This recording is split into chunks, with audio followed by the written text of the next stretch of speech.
കുറച്ചൊന്നുമല്ല, ഞാൻ ഒരുപാട് പ്രതീക്ഷകളോടെ കണ്ടൊരു സിനിമയാണ് സലാർ. ഈ വർഷത്തിൽ തന്നെ ഞാൻ ഏറ്റവും അധികം കാത്തിരുന്ന ഇന്ത്യൻ സിനിമ റിലീസുകളിൽ ഒന്നുകൂടിയായിരുന്നത്. And I am completely disappointed. ഞാനൊരു KGF ലെവലിനേക്കാൾ കൂടുതലൊന്നുമല്ല, അറ്റ്ലീസ്റ്റ് ഒരു KGF ലെവലെങ്കിലും പ്രതീക്ഷിച്ചിട്ടാണ് സിനിമ കാണുന്നത്. KGFൻ്റെ ഒരു 100 പോലുമില്ല. So I'm completely dissatisfied എന്ന് പറയാം. കാരണം ഞാൻ നമ്മളൊരു പ്രതീക്ഷ വെക്കുന്നൊരു സാധനം ഉണ്ടല്ലോ, അത് കിട്ടാതെ വരുമ്പോൾ നമുക്ക് കിട്ടുന്ന ഒരു സങ്കടം മാത്രമേ എനിക്കിപ്പോൾ ഉള്ളൂ. കാരണം ഈ സിനിമയിൽ അതിൻ്റെ കോംപ്ലക്സ് ആയിട്ടുള്ള സ്റ്റോറി ലൈൻ ഉണ്ട്, ട്വിസ്റ്റ് ആൻഡ് ടേൺസ് ഉണ്ട്, കഥയിലുള്ള ഒരുപാട് സാധനങ്ങളുണ്ട്. ഇപ്പോൾ ഇവർ പ്രോമിസ് ചെയ്തതുപോലെ തന്നെ ഒരു ത്രോണിന് വേണ്ടിയിട്ടുള്ള ഗെയിം ഓഫ് ത്രോൺസ് ആണ് കാൻസാർ എന്നൊരു സിറ്റി. അതിലുണ്ടാകുന്ന ഒരുപാട് പൊളിറ്റിക്സൊക്കെയാണ് സിനിമ ചർച്ച ചെയ്ത് പോകുന്നത്. അതൊക്കെ ഉണ്ടെങ്കിലും സിനിമയുടെ എക്സിക്യൂഷൻ, അതിൻ്റെ മേക്കിങ്ങിലാണ് ഒരുപാട് വിഷയങ്ങൾ എനിക്ക് പ്രശ്നമായിട്ട് തോന്നിയിട്ടുള്ളത്. കാരണം ഇപ്പോൾ ഒരുപാട് ആക്ഷൻ സീക്വൻസുള്ളൊരു സിനിമയാണ്. ഒരു ഉദാഹരണം പറഞ്ഞാൽ ഇപ്പോൾ KGFൽ റോക്കി ബോയ് ജസ്റ്റ് ഒരു ചുറ്റികയിൽ പിടിക്കുമ്പോൾ ഒരു ഫീൽ നമുക്ക് കിട്ടുന്നുണ്ടല്ലോ, അത് തന്നൊരു ഡയറക്ടറായിരുന്നു പ്രശാന്ത് നീൽ. അങ്ങനത്തെ ഒരു സീൻ പോലും ഇതിലില്ല, ഒരു ഹൈ മൊമെൻ്റ് പോലും ഇല്ല. ഒരുപാട് സീനുകൾ ഇങ്ങനെ ബിൽഡപ്പ് ചെയ്ത് കൊണ്ടുവരുന്നുണ്ട്. ബിൽഡപ്പ് മാത്രമാണ് പടം, അതിൽ വേറെ ഒന്നുമില്ല. ബിൽഡപ്പ് ചെയ്ത് ഫസ്റ്റ് ഹാഫ് എന്നൊക്കെ പറഞ്ഞാൽ ഫസ്റ്റ് ഹാഫ് ഫുള്ള് ബിൽഡപ്പാണ്, സെക്കൻഡ് ഹാഫും ഫുള്ള് ബിൽഡപ്പാണ്. അത് എന്തിനെന്നുള്ളത് കാണിക്കുമ്പോൾ ഒരു ബിൽഡപ്പ്, ഒരു ഹൈ മൊമെൻറ്റ് വെക്കാനാണല്ലോ.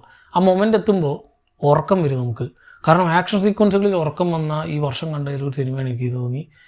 അത്രയും പൂവറായിട്ടുള്ള എന്താ പ്രശ്നം എന്ന് എനിക്ക് മനസ്സിലാവുന്നില്ല. ഇത്ര കിടിലിനായിട്ട് ചെയ്തൊരു ഡയറക്ടറാണ്. അദ്ദേഹത്തിന് എന്ത് സംഭവിച്ചു എന്നറിയില്ല.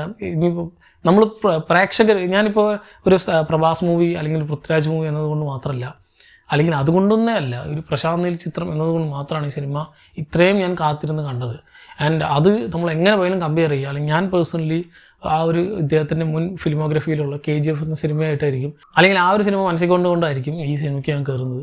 സോ KGF ആയിട്ട് കമ്പയർ ചെയ്യുമ്പോൾ ഞാൻ ഈ പറഞ്ഞ പോലെ അതിലുണ്ടായിരുന്ന ഒരുപാട്, ഇപ്പോൾ അതിൽ അത്ര വലിയ സ്റ്റോറി ലൈനാണെന്ന് ചോദിച്ചാൽ, പക്ഷേ അതിൻ്റെ മേക്കിംഗ് അടിപൊളിയായിരുന്നു. ഇതിൻ്റെ മേക്കിംഗ് എന്ന് പറഞ്ഞാൽ ഫുൾ കട്ട്സാണ്. കട്ടെന്ന് പറഞ്ഞാൽ കട്ടോട് കട്ട്. എനിക്ക് തോന്നുന്നു ഒരു 5-6 മണിക്കൂർ ഈ പടം എടുത്ത് വെച്ചിട്ടുണ്ട്, എന്നിട്ട് അത് ചുരുക്കി 3 മണിക്കൂറാക്കി വെട്ടി ചുരുക്കിയാണെന്ന് തോന്നുന്നുണ്ട്. കാണിക്കാൻ പറ്റണില്ല മൂപ്പർക്ക്. നമ്മളിപ്പോൾ ട്രെയിലർ കട്ട് ചെയ്ത പോലെയാണ് സിനിമ ഫുള്ള് കട്ട് ചെയ്ത് എഡിറ്റ് ചെയ്ത് വെച്ചിട്ടുള്ളത്. ഇപ്പോൾ കാൻസാർ എന്നൊരു സിറ്റി കാണിക്കുന്നുണ്ട്. ആ സിറ്റി മര്യാദയ്ക്ക് ഞാൻ കണ്ടിട്ടില്ല. എന്തോ വലിയ സംഭവം അവിടെ നടക്കുന്നുണ്ട്, പക്ഷെ അത് മര്യാദയ്ക്ക് ഒന്ന് വെളിച്ചത്തിൽ കാണാൻ, ഒരു ക്ലിയർ ആയിട്ട് ഒരു 5 സെക്കൻഡ് നിർത്തി കാണിച്ചിട്ടില്ല. ഒരു 60 സെക്കൻഡ് ഉണ്ടെങ്കിൽ അതിൽ ഓരോ സെക്കൻഡിലും ഓരോ കട്ടായിരിക്കും. അതുകൊണ്ട് തന്നെ ഇപ്പോൾ ഒരു 150 മിനിറ്റാണ് ഈ സിനിമയെങ്കിൽ ഒരു 5000 കട്ടുണ്ടാവും. ശരിക്കും അത് കണ്ടാൽ നമുക്ക് തലവേദനിക്കും. സാധാരണ ആക്ഷൻ സീക്വൻസുകളിൽ മാത്രം അത് വരികയാണെങ്കിൽ ഓക്കെ, കുഴപ്പമില്ല, ഓക്കെ ആക്ഷനാണ്, അതിൻ്റെ കൊറിയോഗ്രഫി ആണെന്ന് പറഞ്ഞിട്ട് നമുക്ക് മാറ്റി വയ്ക്കാം. നോർമൽ കഥാപറച്ചൊരു ശൈലിയിലും അല്ലെങ്കിൽ സീക്വൻസ് ആയിട്ട് വരുന്ന സാധാരണ സീക്വൻസിലടക്കം ഇത്രയും കട്ട് വരുമ്പോൾ എന്തൊക്കെയാണ് നടക്കണമെന്ന് നമുക്കൊരു ബന്ധമില്ല. ദെൻ ഈ പ്രശാന്ത് നീലും പൃഥ്വിരാജൊക്കെ തന്നെ പറഞ്ഞിട്ടുള്ളത് ഒരു ഡ്രാമയാണ്, പ്യൂർ ഡ്രാമയാണ്, മറ്റ് സിനിമ പോലെ അല്ല എന്നൊക്കെ. ഇതിൽ ഡ്രാമയേ ഇല്ല. ഈ ക്യാരക്ടേഴ്സുമായിട്ട് നമുക്ക് യാതൊരു ബന്ധമൊന്നുമില്ല. എല്ലാവരും കയ്യകലത്തല്ല, ഒരു 500 കിലോമീറ്റർ അപ്പുറത്താണ് നിൽക്കുക. അവരൊക്കെ ആരോ എന്തൊക്കെയോ കാണിക്കുന്നു.